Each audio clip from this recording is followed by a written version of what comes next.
Let me hit you with a wild fact that might just change how you lead and perhaps even how you live. Bison, those massive, shaggy creatures on the Great Plains, do something that almost no other animal does. When a storm is coming, bison don't run away, they run into it. I think that's a leadership lesson for us straight out of God's creation, because in life, and especially in leadership, your growth, your impact, your joy are often found on the other side of the storm that you're wanting to avoid. I grew up in Anderson, Indiana. We moved there when I was 3 years old. Before that, I lived in Wisconsin. That's where I was born. And my dad pastored a church in Anderson, and many of the church members worked in a GM factory. But if they didn't work at GM, a lot of the others were farmers. If you ever drive through Indiana, you realize three things pretty quickly. Number one, it's very flat. You can see for miles, no hills or mountains in sight. Number two, there are tons of basketball hoops at houses. If you drive through a neighborhood, pretty much every driveway has a basketball goal. It's kind of almost the religion of Indiana is basketball. And number three, there's a lot of corn and soybean fields. Almost everywhere you go, even near our church, all around our church, there were fields of corn and soybeans. And I got used to that growing up. I kind of thought that every place was super flat with corn and soybean fields. And I remember one day a man from our church wanted to show us something special, and he took us out and I don't know that they were his, but he took me and my three brothers out to see a small herd of bison. And I say herd, it was probably 8 or 9 of them. I assume a farmer was probably raising them to make bison burgers or something like that. As a kid, I think I always called them buffaloes, but I thought it was amazing to see buffaloes right here in some guy's field without even going to a zoo. Ironically, my older brother Josh married into the buffalo family from Raleigh, North Carolina, the buffaloes and ferrets. If you've been to Buffalo bowling lanes or the other things they own in Raleigh, that's the family my brother married into. So now I'm actually related to some buffaloes, but the people kind, not the animal kind. But I remember as a young kid, I'm looking at those buffaloes, those bison is probably the better word for it. And I remember thinking, wow, they look powerful. And there just seemed like there was this small fence there. I was like, they could just run right through that fence if they wanted to. I was amazed at these powerful creatures that really seemed to be peaceful and quite gentle. As an adult, I guess I'm still fascinated by bison to some degree. When I was looking at professional sports teams to buy over in Europe, I thought about, with one of them, I was thinking about naming it, doing a bison mascot maybe. But I think especially it's fascinating to me that in the wild, bison instinctively charge into storms. And you might say, well, why would they do that? Well, if you run away, it makes the storm last longer. It eventually catches up to you, right? By facing it head on, they push through it faster and they come out on the other side. They actually spend a lot less time in the storm. It feels counterintuitive. It feels unnatural. Like, who wants to run into a storm? Every instinct in you says, get away from the pain, avoid the struggle, run from the storm. But oftentimes our avoidance only prolongs the suffering, and that's exactly how life works, isn't it? You notice the parallels with your own experience? We all face storms, even Christian leaders.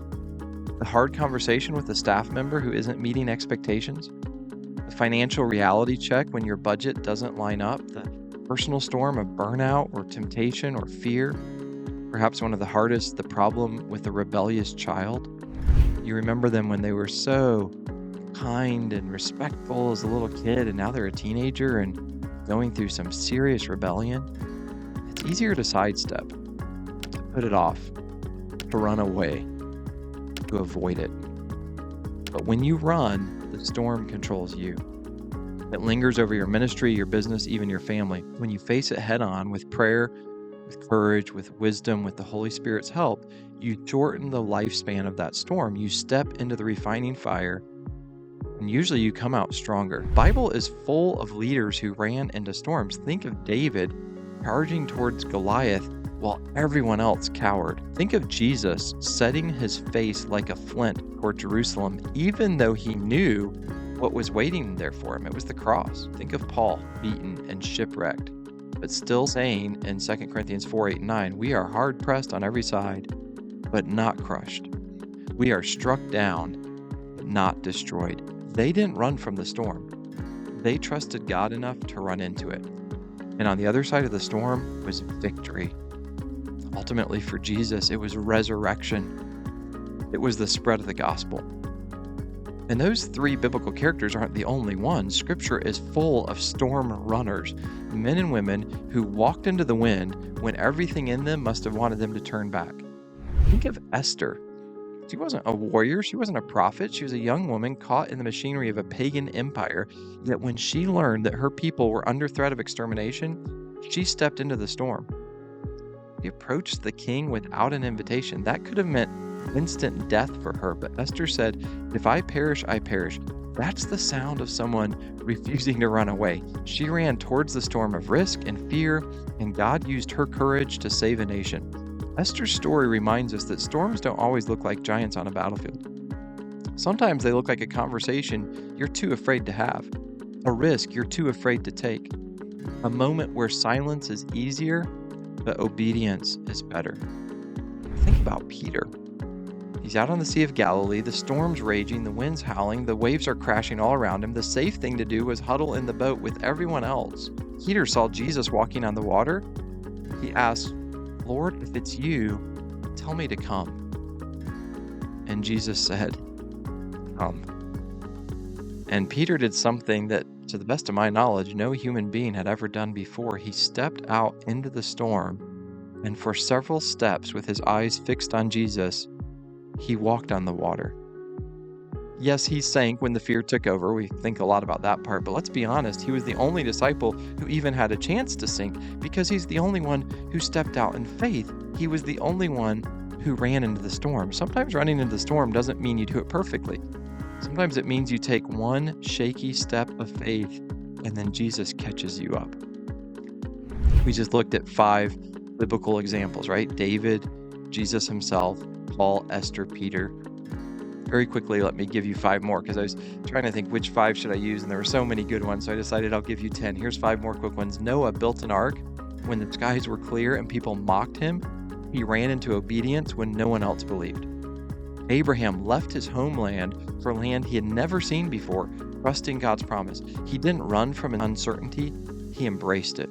Moses walked back into Egypt, the place of his failure, to stand before Pharaoh and demand freedom for God's people. Joshua marched around Jericho in silence, following God's strange battle plan instead of more conventional wisdom. Nehemiah stood against opposition, ridicule, and sabotage to rebuild the walls of Jerusalem. He faced the storm of critics with a trowel in one hand and a sword in the other. The Bible gives us so many examples of men and women who ran towards the storm, not away from it. And every time God met them on the other side with victory, with protection, and with purpose. So let me ask you, what storm are you avoiding right now? Is it the apology that you need to make? Maybe to your spouse or your kids. I can think of times when I've needed to apologize even to my kids when they were very young. Dad said we were going to do this. I didn't realize such and such was going to happen. I'm sorry. I shouldn't have raised my voice at you. Do you forgive me? Making apologies even to your kids, the mission statement that you need to vision cast, even though people might resist it, perhaps at your church. The change in your organization that feels really risky, but it's necessary. Or maybe it's a personal storm, an addiction, a broken relationship, a spiritual dryness that you don't want to admit.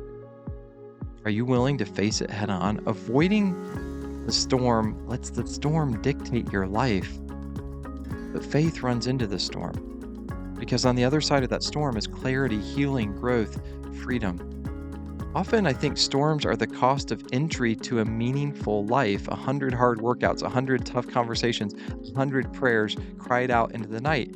I might be wrong about this, but as a 45-year-old looking back at my life, I often think that the times of struggle, the storms that I had to run into, looking back, those seem like some of the most beautiful times because the storm allowed me to see God in a way that I normally wouldn't have.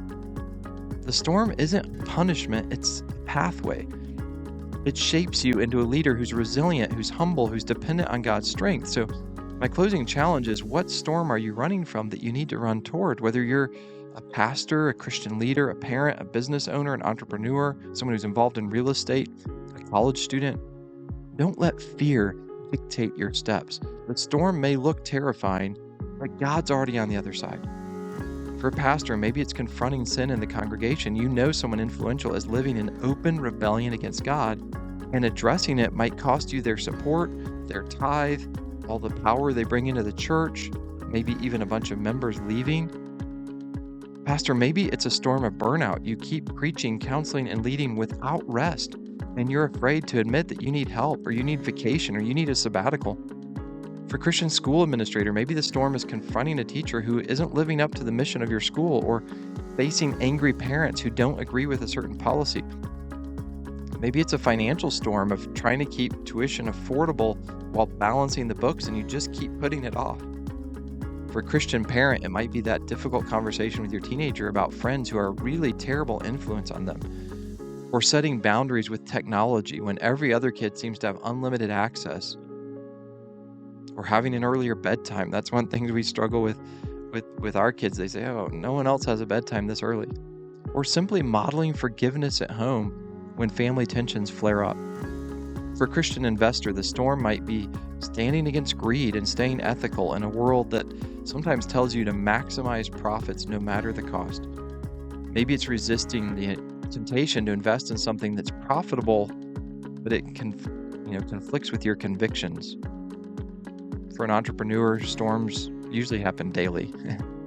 The risk of launching a new product when the odds are against you, firing someone who's holding the business back, stepping into an unfamiliar market where you might fail. Small business owners, maybe it's the storm of inflation that's eating up all your margins. Maybe it's having to tell a loyal employee you can't afford to give them a raise this year.